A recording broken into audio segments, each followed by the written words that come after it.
Servus, ich bin Benny, ich komme aus Stuttgart, bin 29 Jahre alt und bin Slackliner. Slackline ist eine Sportart, besteht aus vielen Disziplinen. Man kann in der Höhe Slackline, man kann im Park einfach nur auf der Slackline laufen. Und was ich mache, nennt sich Tricklinen. Macht man dann Drehungen, Saltos und so weiter auf der Line. Und ist halt einfach nochmal ein bisschen extremer. Slackline kann natürlich gefährlich sein, aber mit der Zeit, wenn man übt, lernt man sich abzufangen, man lernt, wie man fallen muss und so weiter. Slackline habe ich zum ersten Mal gesehen bei meinem Cousin im Garten. Der hatte einen Spanngurt gespannt, so über 4-5 Meter, und er ist schon drüber gelaufen. Und dann war bei mir halt auch direkt der Ehrgeiz irgendwie geweckt. Ich wollte halt auch drüber laufen und habe dann eben einfach trainiert und habe mir dann irgendwann eine richtige Slackline gekauft und dann im Garten viel trainiert. Mittlerweile dreht sich in meinem Leben sehr, sehr viel um Slackline und es ist krass, wie viel Raum das tatsächlich eingenommen hat. Aber es ist auch super cool einfach, weil ich dadurch die ganze Welt sehen konnte. Ich habe so viele Leute kennengelernt, die ich ohne Slackline wahrscheinlich nie kennengelernt hätte. Beim Slackline, wenn man anfängt, läuft es nicht immer rund. Man muss wirklich so ein bisschen Durchhaltevermögen und eine gewisse Leidenschaft mitbringen, um einfach dann da auch weiterzukommen. Und im Wort Leidenschaft steckt ja auch das Leiden mit drin und das finde ich eigentlich ziemlich schön. Und dass man einfach, es gibt nicht immer nur das Schöne am Sport, es gibt auch dann das Leiden und dann so die Balance zwischen den zwei Dingen. Die ist wichtig, um dann eben weiterzukommen. Auf der Slackline zum ersten Mal einen neuen Trick zu stehen, ist einfach ein super cooles Gefühl. Es gibt dann einfach was, man hat so viel Arbeit reingesteckt und dann ist der Reward dafür umso größer.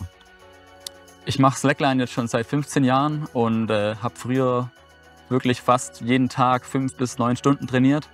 Und es ist ein bisschen weniger geworden, aber ich würde schon sagen, so 3 bis 4 Mal die Woche ist schon auf jeden Fall noch drin. Training an sich ist für mich sehr wichtig, weil es mir einfach Spaß macht und durch Training bleibe ich einfach fit. Schon seit längerer Zeit mache ich auch bei Slackline-Wettkämpfen mit und durfte da auch echt schon erfolgreich sein. Es ist einfach eine schöne Möglichkeit, einfach sein Können unter Beweis zu stellen.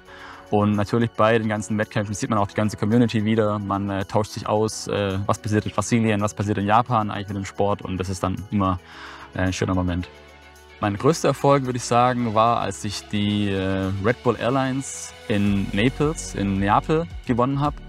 Das war für mich, da war ich noch relativ jung und das war dann schon für mich irgendwie sehr bedeutend und einfach eine krasse Erfahrung.